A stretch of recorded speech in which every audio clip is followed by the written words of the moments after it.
Hey everyone, welcome back to Gotcha Interact. Today we're going to be kind of revisiting an older series that we kind of stopped touching on, but that is our Interact post. And if you saw our last video, we kind of reincorporated that style when we talked about the Inazuma Chronicled Wish. And if you still are interested about that, go check out that last video.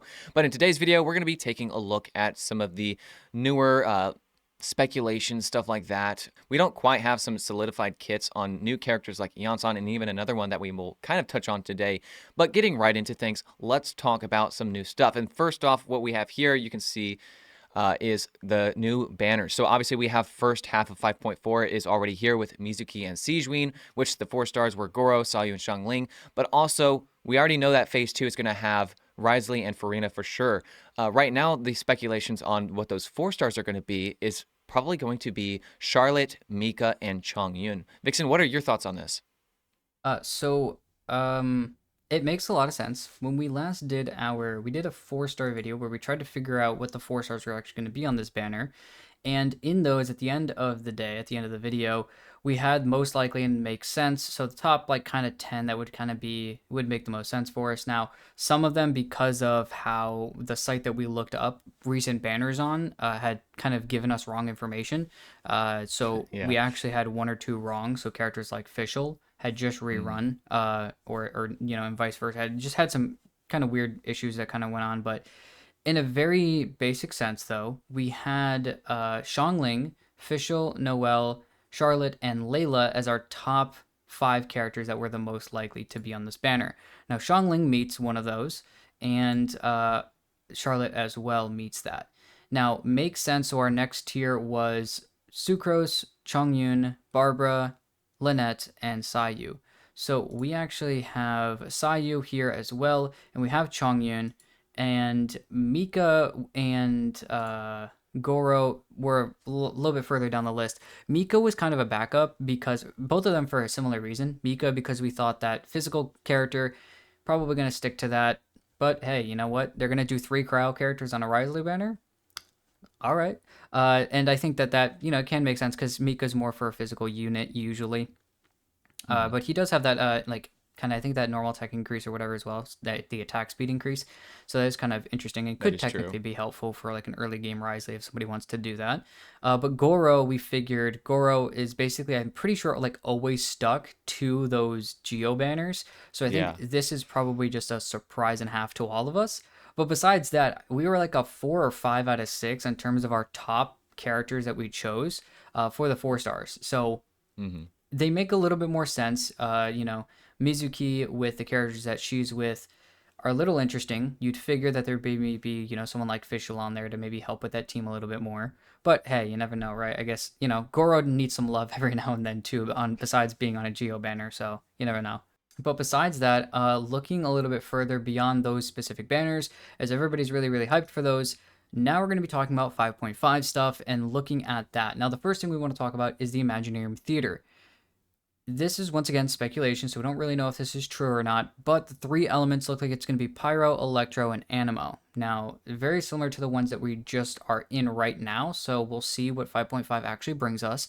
But the opening characters they're going to give us are Yoimiya and Toma for the Pyro characters, Chloron and Beto for the Electro characters, and Zhao and Sucrose for the Anemo characters. Special guest stars that are basically other characters that don't fit those elements that are allowed to be in the Imaginarium Theater and used are Alhaitham, Mika, Yao Yao, and Barbara.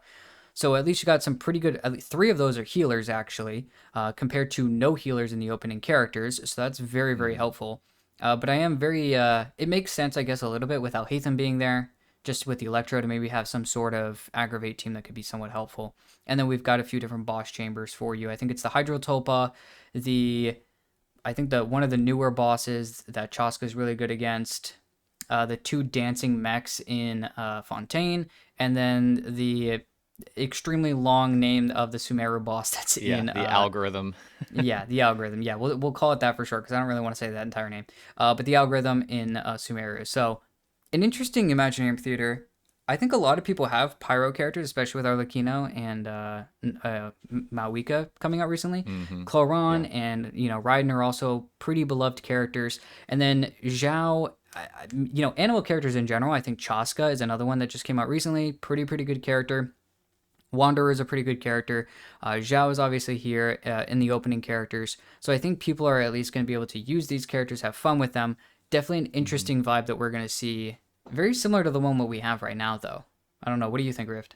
Yeah, because the only element difference, the one we had right now is Pyro, Hydro, and Animo, I believe, off the top of my head. And so the only difference is, well, instead of Hydro, we're doing Electro. So Pyro and Animo are staying there, which is kind of interesting. Obviously, a lot of the buffs for this, if this is true, is going to point to Overload and just other swirl stuff. So that'll be cool. You'll actually be able to a Chevrolet's team, where as before, can really do that because even though we have Pyro, we don't have Electro, and Mm-hmm. Chevrolet needs that. So that'll be fun to be able to use that. And the opening, or I'm sorry, the special guest stars, I'll hate the Mika, Yao Yao, Barbara, seem pretty interesting. I think Barbara being there is actually a pretty valuable one when you think about it, just because she's the only playable Hydro character in this Imaginarium Theater. And so if you want to do Bloom stuff, you're going to have to use her. So that would be interesting. Yeah, that alongside of I love how three of them are healers too, so that'll at least Yeah. be helpful for those people. Even if you haven't built them, at least they'll be there as special guest stars. So maybe I guess you can try to steal Hmm. somebody else's at some point, maybe and try to use them. But beyond the Imaginarium Theater, looking at that, and Dendro seems to have been kicked off the shelf for a while. Besides the special guest stars, we have the 5.5 map that's going to be here. Some very basic images. It looks like it's going to be to the left or to the west of the People of the Springs area. So to the Hmm. left of that, and to the southwest of the temple, or the kind of the major stadium in Natlan, that looks like it's going to be the next area. So instead of going up and to the left like they've done before, now it looks like they're going down into the left where that open space is a little bit Mm. for the Which does make 5.5 map. sense because that's where the Yeah, volcano is located at. So, exactly. Which I think, especially with the characters that are coming out, Varisa, however you're going to say her name, and Yansan. I know a lot of people have been waiting for Yansan as well. So that'll hmm. be some pretty good, I think, pretty hyped things that people are going to wait for. And I know a lot of people are hoping that Yansan was going to be a 5-star, but it looks like she's going to be a 4-star. And even though that's the case, I think that she's still going to be a pretty good and pretty fun character. Looks like she might be some sort of a support as well. Once again, we'll talk about their kits and everything in the future and go into a deep dive of it. But once we actually have a little bit more solid information, we have the kits right now to an extent, but we're waiting kind of maybe for another day or two for some maybe a little bit more legitimate resources to actually make sure that those are correct. But the idea at least looks pretty fun for those characters, and I know Rift, you especially are waiting for Yansan, so at least the Yep, 5.5 that is map true. and the everything that really comes alongside of these characters probably being in story quests and whatnot is a pretty big thing for you, and I'm sure other people as well. Oh, yeah, for sure. Well, looking beyond that, we have some Echo Trails that are coming out in 5.5 with Venti and Dia. Venti's almost has like, it's like a green, tealish, like animal color trail with like some almost like flowers kind of sparking in it as well, which that is kind of cool. I'm super, super glad that Venti is getting one. It's been a long time since, I was kind of figuring he would be the first Archon to get one, so I was a little surprised about Yeah. that. I'm But glad that he's finally getting one though. And that does make some sense Venti with like, love. you got like the wind look with the flowers. I actually like that the flowers would be in there because that reminds me of Wind Bloom actually. And that does kind That's a of good point. have a very Mondstadt kind of feel. Yeah. I actually, that's a really good point. I didn't even think about that. I actually really, really do like that. It kind of makes the idea of like he's like picking up the flowers with it as well, which does bring you, at least for me, it brings Yeah. me back to like Windrise, which is honestly Oh yeah, such a there you go. beautiful place in Genshin. I mean, all of it's Mm-hmm. beautiful, but Mondstadt was honestly just such a beautiful place to start out the game for sure. Anyways, beyond that, Dia also is getting one. It's kind of similar to maybe the other pyro trails you might have seen, but hers does have a different kind of look to it. It is a pyro looking trail, and then it's got like some like sparks of fire kind of like bursting out of it every now and then. So it does look pretty cool, and it's kind of nice. But those are at least the echo Okay. trails that we'll see for 5.5 for the Imaginarium Theater. We don't have the little poses or whatever those are called. We don't have a set of, I think, the 2 or 3 characters that come out every Imaginarium Theater for their poses.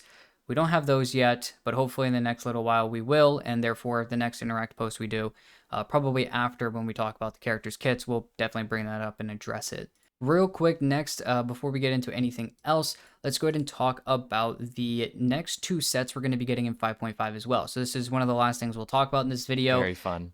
And the first set is the 2-piece is going to increase plunging attack damage by 25%. And the 4-piece states that when the wielder's plunging attack, charge attack, or elemental skill hits an enemy, they gain 1, 2, and then probably 3. It says 1, 2, and 2, but it probably means 3. 1, 2, 3 stacks of everlasting radiance, respectively. This effect can be triggered once per second by plunging attacks, charge attacks, or elemental skills. Everlasting Radiance states that each stack increases plunging attack damage by 15% for 6 seconds, stacking up to 5 times.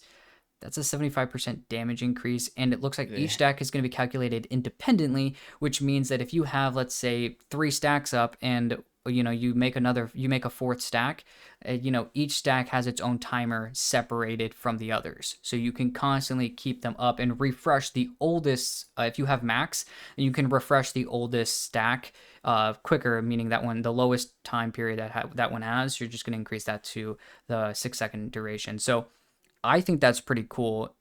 I think, first of all, plunge set, really, really fun. I think a lot of people are going to have fun with other characters. Sean Yoon, that's definitely going to be a nice set for maybe some cool things that people are going to try to do. Obviously, me being a Zhao main, I absolutely am I'm a little sad. I bring my Zhao to a top 2% Zhao, and then all of a sudden they bring another set for me to grind into oblivion. So me and Zox will be having a fun time with this set, that's for sure. All right, back to throwing 6,000 or more resin. It seems like an endless amount of resin, but it does make me think about what character would this be for? Do you have any thoughts maybe on that? Well, yeah, that kind of jumps into the characters we'll talk about in our next video, but I do think it's meant for Yansan, or not Yansan, sorry, Verisa, or Veresa, how we'll figure out how her name's stated correctly later. The idea with that character, though, it looks like she's going to be more similar to someone like Hazo or Risley, up close melee catalyst, which is probably my favorite archetype in the game. And I really, really like that archetype. And that looks like what they're going to try to do is it might be built for that character. So we'll see specifically. She does do a lot of like other attacks as well, which makes sense why she does like charge attacks as well as plunging attacks. So like there is an interesting kind of vibe between that. Maybe Ian-san, depending on what kits look like and whatnot and how that's going to change. Probably. Either way, I mean, technically you could just slap someone with, Sean Yoon and call it a day as well. I mean, Hu Tao. That's kind of what I was thinking of. Like, if you're just going to do a plunge team, then they can work with this. I was even thinking of characters like Ga Ming, even plunge Xinyan. Just anyone you're doing that with where you don't want to use Marshallze because you don't need the crit rate, let's just say. It's just another option, and I'll probably have fun playing around with this one. There's definitely a lot. It doesn't have any stacking of actual, stats, which is maybe something that people are maybe going to be a little... It looks cool in general. You're just going to have to make sure that that you're getting your damage from somewhere else, not from most likely your crit. So having a higher crit rate is actually going to be more viable, and having a lower crit rate is going to be more viable, so you can make sure, because you have a buff that's happening in your artifact set, it's just not crit, which I think Marshallze and the Night Soul set, the Codex set, has kind of messed with our brains a little bit with our DPSs by just handing us free crit rate a lot. So yeah, this will be a good change for maybe people to get back into. But Rift, we do have another set, and what does that 4-piece set look like?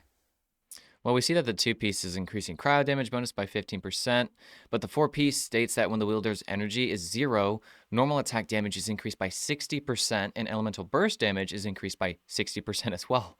After the wielder's normal attack deals damage, the elemental burst damage increase effect will be disabled for 6 seconds. After the wielder's elemental burst deals damage, the normal attack damage increase effect will be disabled for 6 seconds. These effects can be triggered even when the character is off-field. So that's very interesting. So you have a normal attack and a elemental burst damage increase, but when you actually use one, the other one kind of turns off, per se, and vice versa. So that's pretty interesting.